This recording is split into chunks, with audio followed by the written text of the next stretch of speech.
Wake that ass up. Early in the morning. The Breakfast Club.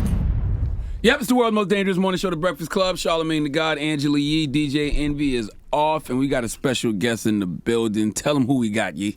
This is my girl, Ingrid Best, but she's also the executive vice president of Combs Enterprises, which includes the spirits of DeLeon and Ciroc. And we've talked about you on this show before when D Nice was here, and he was saying how supportive you've been of him as far as what he's been doing during the pandemic with DJing and everything. And actually, even though you work for a brand, telling him, don't just take a check to take a check, you know? Yeah, you got to do what you're passionate about. Like, if you're not passionate about it, don't do it. It's not going to work out. So me and Derek definitely connect on that level. D-Nice, excuse me. Because he does what he feels, right? And if he doesn't feel it, he's not going to do it. And let me tell you, in the pandemic, I was like, D, let me sponsor your club quarantine. I got a check for you. And he was like, I'm doing this from my heart. Wow. So, yeah. 2-hour conversation. Before that, legendary Saturday where he put on for the world. And he just said, Ing, I'm really doing this from my heart. And he did. And look what's happened for him. The money's coming, right? Absolutely. Because he's doing it from his heart. What do you like to drink, too? You like to drink? Well, let me send you a bottle over, D. Yeah, Damn. yeah. But let's talk about Ingrid for a second, because not only is she my friend, we first connected really like on business.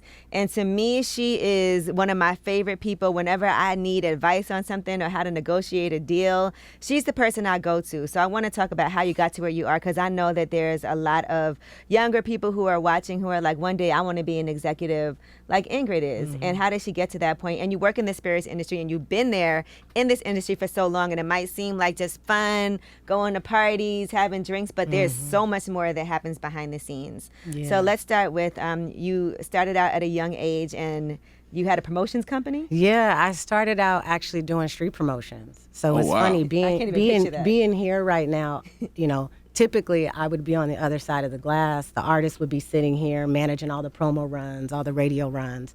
So it's a special moment for me to be sitting in this seat talking to you guys. But yeah, I was a street promoter. I worked for all the major record labels. I actually was on the Bad Boy Street team. You went from the street team to being executive? Yeah. Were you part of those legendary campaigns like the Big Mac? All that stuff. Yeah, all those legendary campaigns. The street promoters were really the muscle behind that.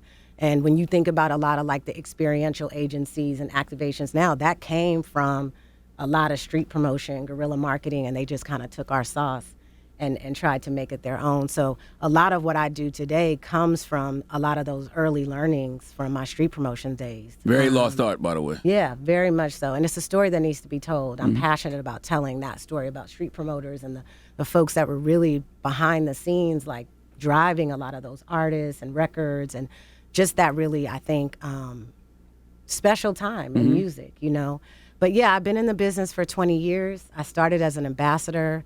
I launched a little small brand for a really big company, and that's where I found myself falling in love with this industry.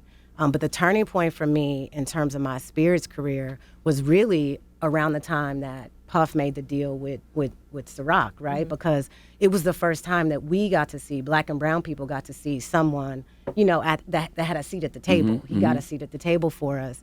And that was really what kind of put the fire under me. I'm like, this is a career. There's something here. And when I started, there were no Black and brown people that I saw anyway. Right, I'm trying to think of who was. I mean, for me, it was the receptionist and maybe an assistant. But in terms of management level, making decisions, there just weren't people that looked like us. So from my very early start, I was like, I'm a mix this up, and I'm a change. And so that's one of the things I've been committed to doing, is making sure that Black and brown people have representation in the spirits industry, which is why me and, Diddy connect the way that we do, right? Because that's always been his ambition as well. Now, you talk about launching a brand. There's people who are like, okay, I want to, I always hear people saying, I want to start my own brand. I want to do my own liquor. So what goes into launching a brand? A lot. I mean, part of your question earlier was the business part, right? People assume that we're just here having a good time. It's kind of like you two. People just assume you sit around, you do interviews with cool people. That's what we do. Part of what you do. It's part of what you do, but it's, there's a lot of research and homework and, mastering your craft that goes into this. And it's the same with the spirits business. It's not about just cool parties and drinks, but there's a lot of knowing how to manage business and understanding this thing from the inside out. And so when you're launching a brand, it's everything. It's who's my consumer? What does the brand look like? What does the brand taste like? What's the brand story? Who am I talking to? And then my team.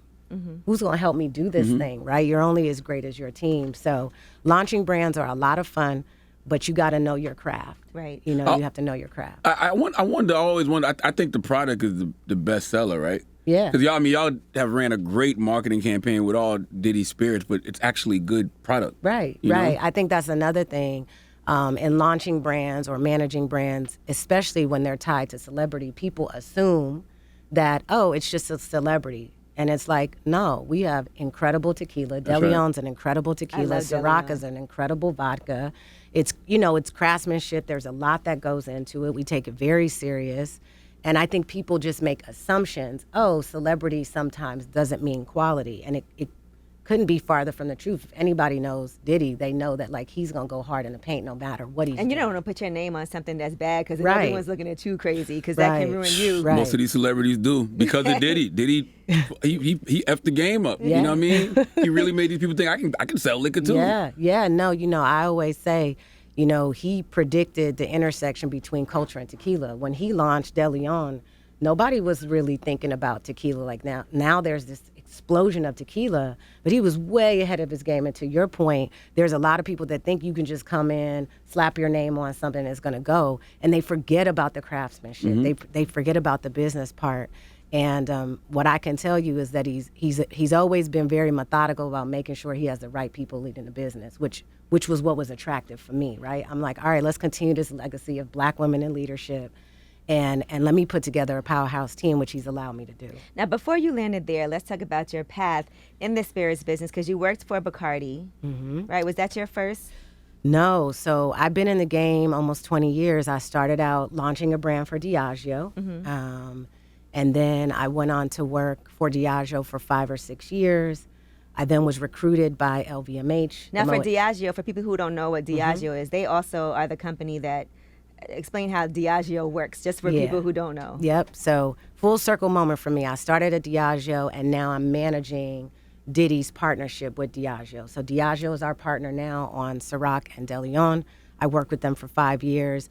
They're the biggest supplier in the world. They own most of the brands that people are enjoying at bars and at home. I then went on to work I got recruited by LVMH for the Moet Hennessy division. I started working across the portfolio, wine, spirits, both, and champagne, and then worked on the Hennessy team. So when you've seen all that work where Hennessy really revitalized itself, that was the team that I worked on. And then I worked on Belvedere, tried to help them get their act together. And then I got recruited actually from Jay's team at Roc Nation to come and oversee the joint venture for Bacardi and Jay on Douce. So Bacardi is the parent company for Douce? Yes. Okay. Bacardi is the parent company for Douce in partnership with Jay. They co-own it. And I basically oversaw all the marketing for Douce. I also launched the brand in South Africa to help, just give it some global connectivity. And then I got a call from Diddy and the team at Combs Enterprise. And, again, a full circle moment. When I think back to how I started my career, he was very much so. His deal with Ciroc was so influential because I was like, finally, we got a piece of this thing. And so for me, it really is a full circle moment. And so now I'm the head of marketing for Combs Enterprise. We oversee Ciroc and De Leon. And we're, looking at other brands to increase, and grow our portfolio. And it's an incredible opportunity. Can we talk about that for a second? Because people love to act like Diddy don't really own some of that Ciroc and De Leon, but he has ownership in it. Yeah, for sure. For Ciroc, listen, it was a mastermind, marketing partnership that he put together, and all over the world, if you say Ciroc, what people say is Diddy. Yeah. And so there's no denying the connectivity and the fact that he absolutely is the anchor for that brand. And then with De Leon, again, he predicted the intersection between culture and tequila. No one really understood what was going to happen in that category the way that he did. And he's a black man that owns a tequila, and his partner is Diageo. And it's big business. A lot of people don't realize, but the spirits business, which is why you see so many people jumping in it, which is very why he's on big that business. list of top paid hip hop artists every year. Yeah. The spirits. I manage Four Combs Enterprise.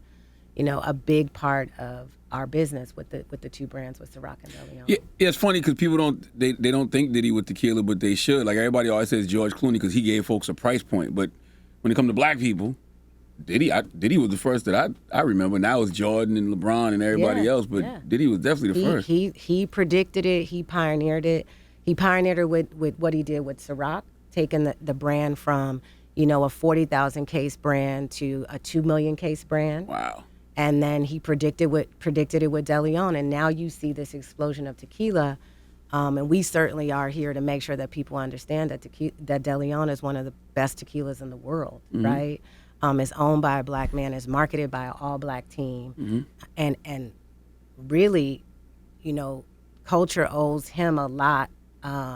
Just because he predicted that moment. I saw you posted a picture of your team that you have, which is all black women. Yes. Which is unheard of in the spirits industry. Yeah. We are the only team that looks like us. I have 7 black women marketers that are incredible. I mean, they're the best in the best. We can go toe to toe with anybody. So I'm kind of calling out the brands.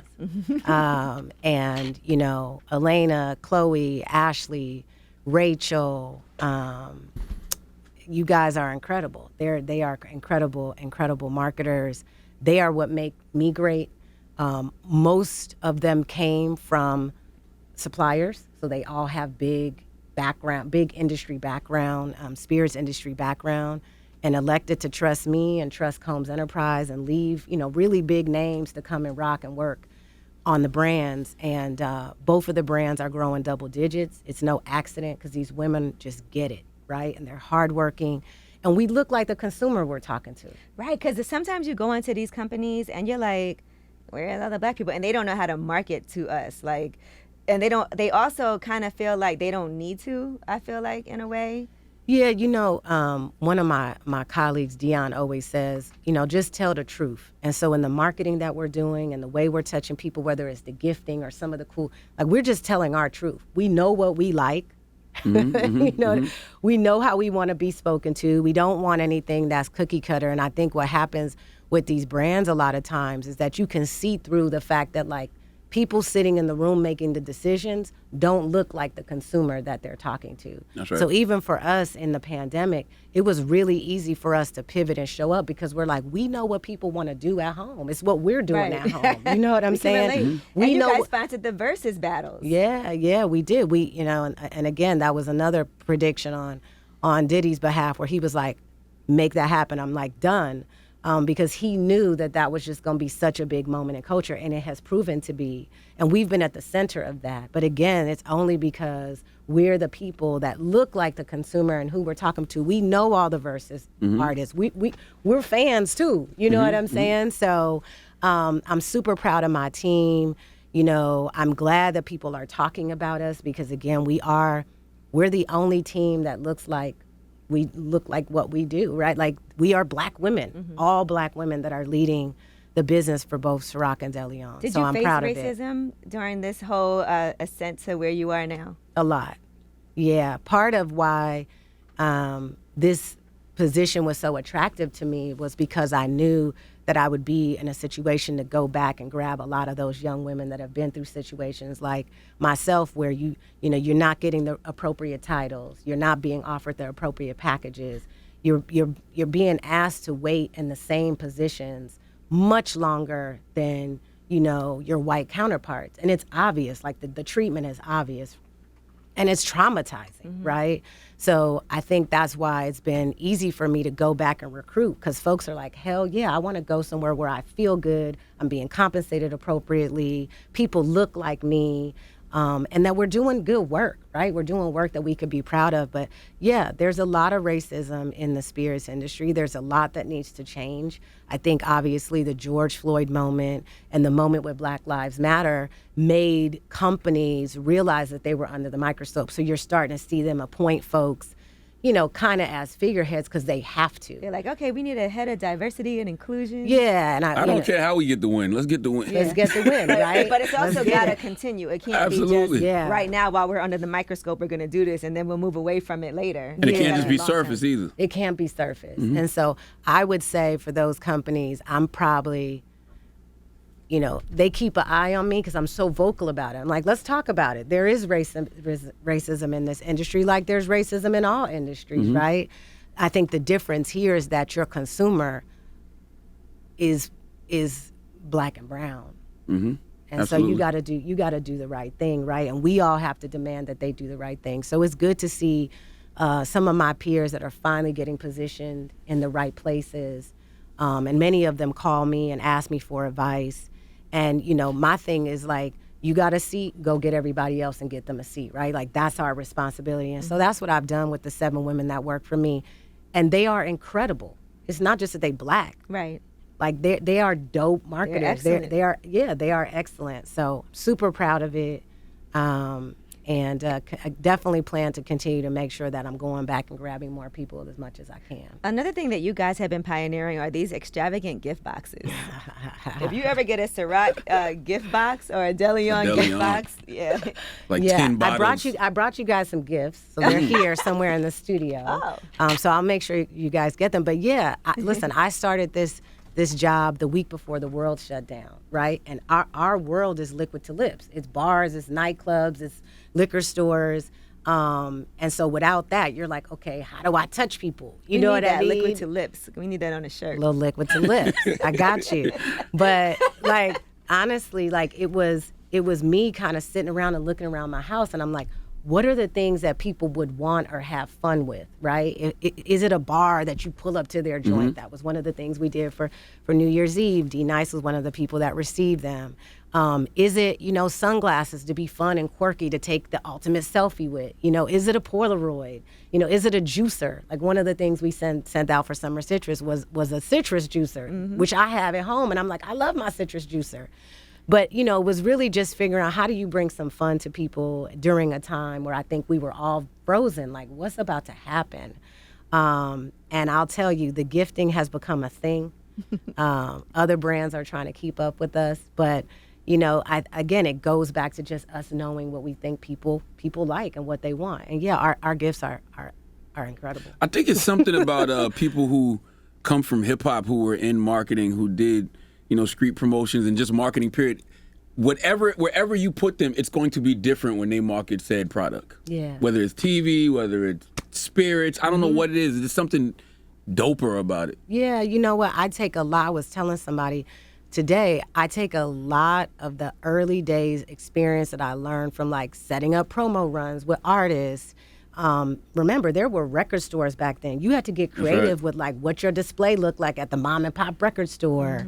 The gifting largely comes. Remember back in the day when you get a fat pack from the record label and you'd be like, I got a fat pack. And you were so Fat excited. pack. What was the fat pack? It was like the T-shirt, the CD, the tape. They gifted you stuff and you were excited about it. You loved it. We would love them promo shirts. You I love still the have promo them. shirts. Yeah. Like those promo shirts are valuable now, right? They're considered vintage, but some of that I pull from that.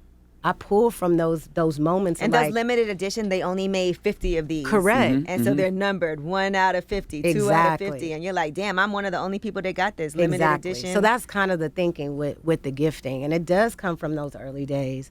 And it does allow you to think differently, right? Because back then we didn't have a bunch of money and this and that. We had poster boards, we had tape, we had bullhorns, we had T-shirts, but we didn't have like endless budgets to go do creative stuff. So you do tap back into like, what are those little things that you could do that could be hugely impactful? You know, on a personal note, you also have a son. Yes. And you had your son pretty early, and you also had to work, though. And working in nightlife and working in spirits is a very time-consuming job. It also requires travel. It requires you being out late. How was that balance for you? Yeah, you know what? Listen, I'm a teenage mom. I had my son at 18 years old. The first thing I want to say is to all you teenage moms, there's nothing you cannot do. So for me, it was like the very, very early on, I was like, okay, I have this mouth to feed. I have this person that's watching my every step. I have to figure this thing out. And so he certainly has been my reason. And it wasn't easy. It was my community. Thank God for, his father and his father's family and my mom and my family and like your tribe. And I knew early on, without my tribe, I wasn't going to really be able to balance like the love that I had for being a dope professional and a career person, but the responsibility that I had to being a parent. It wasn't easy. Was there ever any doubt from people when you were interviewing for jobs and they knew you had a child? Because I hear people talk about that, women in particular all the time, how people kind of judge them like, well, what if you have to leave early to take care of your son? Yeah. I guess for me, because I grew up with my son. I was 18 when I had him. I don't really know a life without him. And so I don't think I was probably sophisticated enough to have a filter. So I would just be like, I got my kid. I got it. You know what I mean? Like it was never a secret. Like me being a mom was never a secret. Whereas, as I went on in my career and hearing other women, like almost, it's like the secret. Like I got to go to childcare early. I got to leave. And I'm like, why are you whispering? You know what I mean? So for me, no. But again, I think I wasn't even sophisticated enough to try to come up with like the thing to not talk about the fact that I had to navigate being a mom. But there's a lot of women that do. And there's a lot of women that don't feel like they can say, I'm going to be 15 minutes late today because childcare is opening later. Or I have to leave early and I can still get my job done, but I got to leave early because I got a parent-teacher meeting. I think women still are finding their voice and their comfort in being able to just say, I'm a mom, but I'm a career person. I think we're doing much better. We're leaps and bounds from where we were. But I think for younger moms, that's probably challenging still for them. And again, it's just a sophistication, right? Knowing that it's okay, that like you can be a mom and you can be a career person. Those two things are going to figure themselves out. Did I read somewhere that Sway was one of your early mentors? Yeah. Sway is absolutely one of my early mentors. Yeah, I'm from the Bay. Radio or? Yeah. So I interned for Sway. Wow. And my street promotions career was because of Sway. So Sway had a street promotions company. I interned for him. I fell in love with it. I was really good with it. He kind of moved on, and that was really how we stepped in. I was like, yo, I'm going to take all your accounts if you're okay with that. If you're moving on, I'm going to take them. But yeah, I absolutely owe my connection to entertainment, my passion for it, to Sway. And I tell him that as often as I can. And he's such an incredible brother. I love to see where he's at and the fact that he's still doing it. Icon. He's such a legend. And yeah, I started out as one of Sway's interns. And I'm proud to say that, right? Like, I wish more young people now were doing internships. Like, you know what I mean? Like, without my internship, there's a lot of things that I just wouldn't have been exposed to. And Diddy talks about that, right? He was the intern that was like, I'm willing to do anything to figure it out. And I think there's just so much value in interning and having people that you can look back. When I think back to Sway, I'm like, man, what would my life have been if I hadn't have met him, if I didn't intern? Because remember, I had a kid all the while, so. I started as an intern too. The problem now is that they make it too complicated to be an intern. Yeah. Like you got to be in school. Experts like I didn't go to college. You know what I mean? Yeah. So what about those kids from the hood who just got drive or just got talent? Like they just need an opportunity. Right. Like where they gonna get that from? Right. And that was me. Right. For me, it was like young mom trying to figure out college, but I got to feed my son. Street promotions. Sign me up, Word. Right? And so you're right. It needs to be easier. It needs to be more accessible. There doesn't need to be all the bureaucracy when somebody's just trying to figure out what they're good at, right? A lot of times it's I'm just trying to figure out what I'm good at. You got to give me the shot to figure that out. Right. So it's a great point. And I owe a lot to my internship, and I owe a lot to Sway. If somebody wanted to get into the position you're in, they're like, I want to work in the spirits business, and I want to one day get to Ingrid's level, how would you tell them to get started? The first thing I would say is you gotta have a lot of discipline, right? Because this is spirits. This is drinks. This is liquid to lips. Yeah. So you have to have a lot of discipline because it could go left if you go. Because it could go left. So that would be the first thing. Make sure that you have the right personality to be in this business. Are you saying don't be a drunk, don't be Pookie working in the crack house? Yes, Work, that's but what for I'm real, saying. When you work an event, you can't get drunk while you're working. Yeah, you got to be focused, and Yeah. you can't be someone that falls to vices very easily. So that's my first advice. That's why I can just hang out with Ingrid. I'll pass out in the corner, and she's like, "All right, Angela." I'm like, come on, girl, let's go. I'm that friend. I'm like, because she's working. I'm not drinking. Just because I'm uber cognizant. I have access to this stuff all day long. I mean, the amount of alcohol that I have in my home and that has come through my hands, I'm a liquor store, right?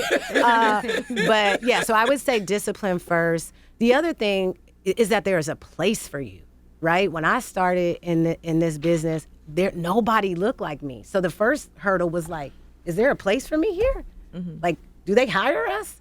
I would say the first thing is there is a place for you, whether it's at Combs Enterprise, whether it's at some of the other companies that are out there, primarily because, again, the consumer looks like you. So the young black and brown girl that aspires to eventually be a head of marketing like myself, the first thing you should be examining is the consumer, which is yourself. What do you like to do? What are the things that you're looking for in a spirit? So, I think it's just really having the discipline, doing the research. What are the companies? Who would you want to work for and why? Who owns these brands? There's big companies behind these brands. And then there's always a place for you at Combs Enterprise. Yeah, I don't think nobody sets the tone like black women. I really, truly, honestly I don't feel either. like that. And I think that when you, especially as a black man, when you see a crew of black women, the first thing you think is home. Because you're thinking of your mom, you're thinking of your grandma, your sisters, whatever. I just think nobody sets the tone like black women. Yeah, listen, black women are incredible. We're super passionate. We are nurturing. So the other thing is we take time to be human. We're not just employees. We're not robots. We very much so, Hell yeah. Zooms with my team, it's a moment. Sometimes we pray. Sometimes somebody's having a hard time. They may cry. But I'm going to tell you one thing. They're gonna bang out an incredible marketing plan, with all that, So, yeah, black women are special and we are incredible. And I think, companies that have us at the helm, they see the difference. Yeah. We putting up the numbers. We're making change. We have a beautiful way of recruiting, right? And influencing. People want to work with us and for us. And it goes a long way, and you see it in your business. You see the results, right? The results kind of show for themselves. But I agree. I think I'm super proud of the work that I see black women doing, especially the black women in leadership. And we look out for each other. We cheerlead each other. We look out for each other. If somebody calls, hey, what do you think about this? I'm happy to share the game. But speaking of which, you have this Black Excellence campaign that's going on with entrepreneurship and businesses. So I want to make sure that we talk about that. And that's for Ciroc, and I'm involved in that as well. You are, and thank you so much. So we launched a campaign in the middle of the pandemic called Ciroc Stands. And it's really our opportunity to look. Everyone knows that Ciroc is a brand that's about fun and celebration. But we're also a brand that's anchored in doing the right thing and being a voice, right? And it was important for us to make sure that people understand that you could have fun and you could be, you can be a part of culture, but you can also be anchored in something. So we launched Ciroc Sands last year. We're kicking it off again this month, and we purposely kicked it off towards the latter part of August because it's focused around black businesses. And so the assumption is, they're doing this program for Black Business Month. And we're like, no, we're doing programs for black businesses 365 days a year. But this program specifically focuses on black businesses. We're working with you to interview some of those businesses and highlight some of those businesses. It was important to work with you because you are pioneering, your entrepreneurial journey as a black business owner, and it's inspiring people, right? And so there's a connection there. So Ciroc Stands, is just launching an initiative around Black businesses. We're highlighting 3 businesses in New York, 3 businesses that happen to be owned by Black women, which we're really excited about. We work with some mentors to identify some of those businesses Natina's a mentor, as well. by the way, and Thea up here. Natina's a mentor. Thea's a mentor. Y'all didn't vet none of these people, huh? You just Natina we works just at handing Def out. Jam. We just handing out gigs. And Thea's our boss up here. Yeah, but we identified folks that we thought could really help us pick some really dope Black businesses. So again, it's our opportunity. And these business owners get to be on billboards, which they're all so excited about. When I spoke to them, that's the one thing that they're like, Ciroc is paying for you to be on a billboard for your business. That's a big deal. dope. Yeah, yeah. And we are doing, obviously, above and beyond that, investing, making sure that these businesses, are cash. profiled, right? But then we're also working with companies that can also help, other Black businesses benefit from some of the things that we're doing. But again, the message for us is that, Black business is 365 days. Ciroc is, yes, a brand that's fun, but it's also a brand that's anchored in making sure that we're looking out for the people that look out for us, our consumer. Now, this is none of my business. I'm just asking because you're so dope, and I'm sure you're paid well. But you help build up so many of these brands. At some point, somebody got to say, "Well, hey, Miss Ingrid, would you like some equity or some ownership as well?" I love that. I'm actually glad you brought that up. My goal and what I will eventually do is own my own brand, and that's something that Diddy and I have talked about. He's super supportive of it. I'm working on some things that have been passionate and near and dear to me. And he's like, look, when the time comes, we're going to make it happen. And so ultimately, my thing is like, you take all these experiences, right? And then you say, I know how to do this. I'm a master at this. And then what is it that I'm passionate about? And so that's what eventually I think my path is going to lead me to ownership. Absolutely. Yeah. She's well on the way. And Diddy is super supportive of it. And ultimately, like for him, he's like, that's the pinnacle, right? Here I came in, I did this marketing partnership, I own this tequila. I've had this legacy of having Black women in leadership, and now I can actually also help someone kick off their dream. So how hard is it when you leave from one company to go to another too? Because right before this, you were working with Duce, and then you jumped, and then you left to come over to Combs. So how hard is that? Like, do they have non-disclosures? Do people hold grudges? Like, what happens when you go from one company to another?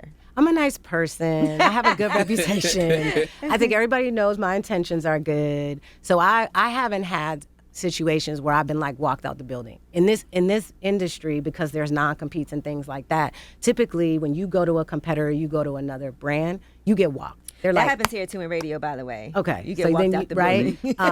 I, surprisingly enough, have never been walked out of a building. And some people have been really mad about that, where they're like, get her out. She's about to steal all the secrets. But the reality of the situation is, when you know your business, you don't have to steal no secrets. Right. You don't have to steal your secret. It's in my head. It's in my head. I am the secret. I'm the sauce, right? So I haven't had real awkward situations at all. I'm still friends with a lot of the people that I've worked with in the past. We all talk. We keep in touch. And I can tell you through the pandemic, when we snapped with DeLeon and Ciroc with some of the things that we're doing, I had a lot of my competitors calling like, you going crazy over there. Like, what are you doing? And for me, I'm like, I'm doing it with my people. And this is what it looks like when you do it with your people, So, yeah, no, I haven't been walked. Okay. So Diddy, don't walk me. Nah, he definitely can't do that now. Don't walk me, please. Don't ever walk me, please. Yeah, no, I've never been walked, but it can be awkward. Right. It could be awkward.